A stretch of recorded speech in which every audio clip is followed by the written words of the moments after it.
Vendredi Saint, c'est d'abord le café du matin sur la place Gérard Tanque avec le Père Benoît, après les laudes très tôt au reposoir, chantées recto tono, très dépouillées, les rencontres très belles dans le sacrement de la réconciliation, ça c'est vrai de tous les jours saints et puis c'est secret.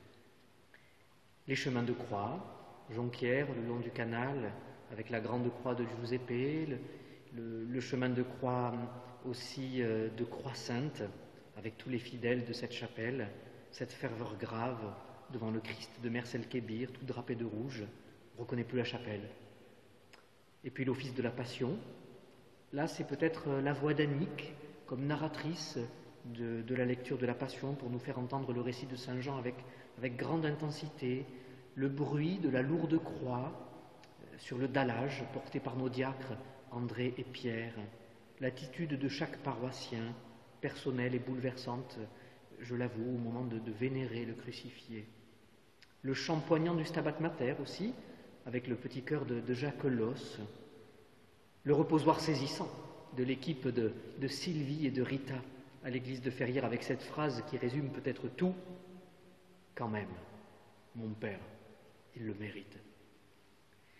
Et puis Vendredi Saint, c'est aussi ensuite le chemin de croix dans la colline, avec les jeunes et les moins jeunes, de l'aumônerie, du caté, avec cette liturgie d'arriver à la chapelle, là dans le noir, chaque année différente pour vivre le mystère.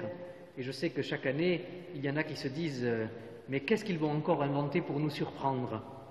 Cette année, nous avons tous été surpris et on n'a rien eu besoin d'inventer. Et puis samedi soir, la vigile, samedi saint, le sommet. Après cette journée du samedi, souvent tendue pour la préparer, les catéchumènes qui font leurs répétitions, le baptistère construit par Giuseppe et Damien Horry à l'époque, le remplissage, le chauffage, le déménagement de tous les bancs dans l'église. Et puis, je me souviens qu'en 2011, j'étais séminariste, j'arrivais sur la paroisse et c'était Ernest qui avait été le premier à y être plongé dans ce baptistère et à nous avoir plongés tous dans cette source d'eau vive. Et depuis, beaucoup de visages de néophytes, le visage des catéchumènes de cette année. Le travail des sacristains, fleuristes, servants d'hôtel, qui savent bien, eux, que c'est la nuit du plus grand service. Je vois Jean-Baptiste et David qui les coordonnent, la cravate des grands jours. Les répétitions de dernière minute aussi avec la musique, ça chauffe. Les chantres, Francine, les deux Marie, Babette, les sœurs, les psalmistes, Cyprien à la trompette, peut-être Abissaï avec les percussions, notre organiste Pierre, et puis tous les autres, ceux qui interviennent pour des lectures, etc.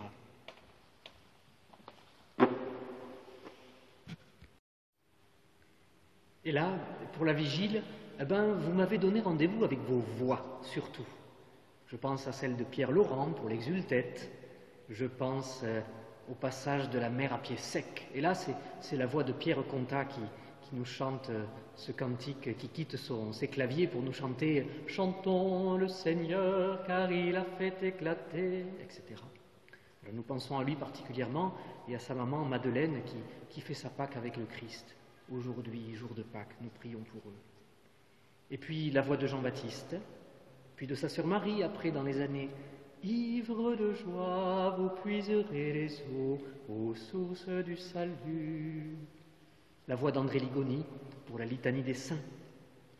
Et puis tant d'autres voix. Je ne peux pas tout dire, je m'arrête là pour la vigile.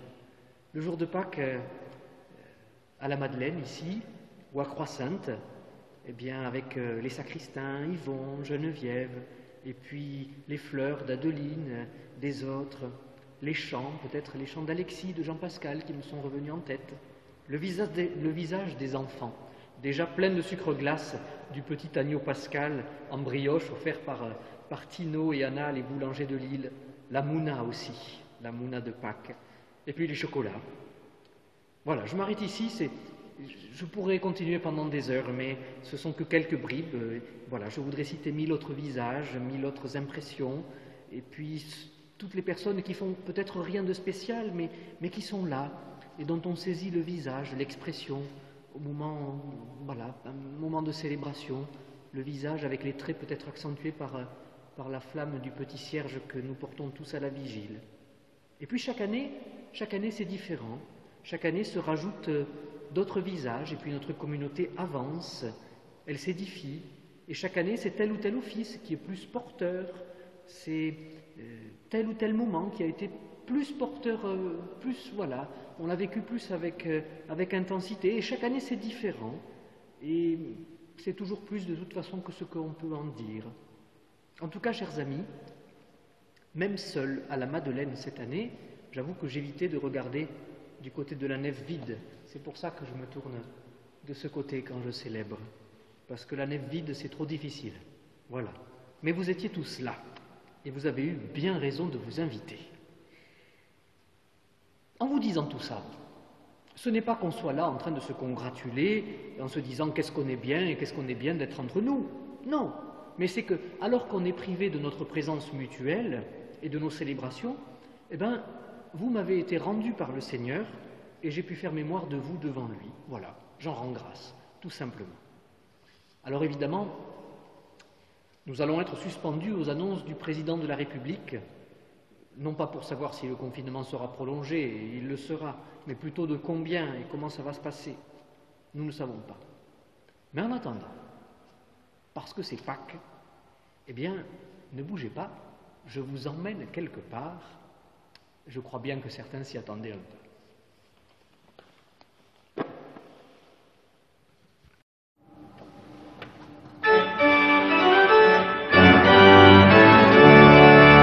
Chantez pour le Seigneur, jouez pour le Seigneur,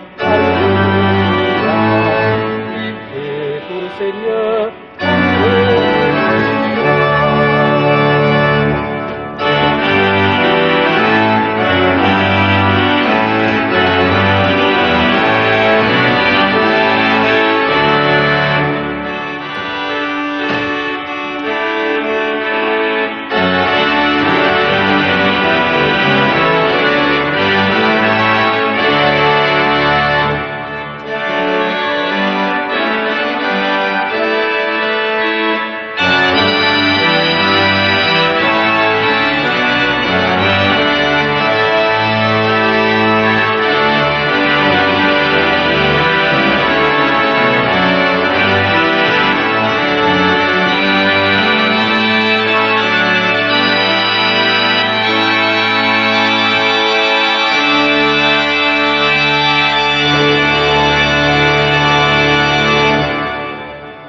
Joyeuses Pâques!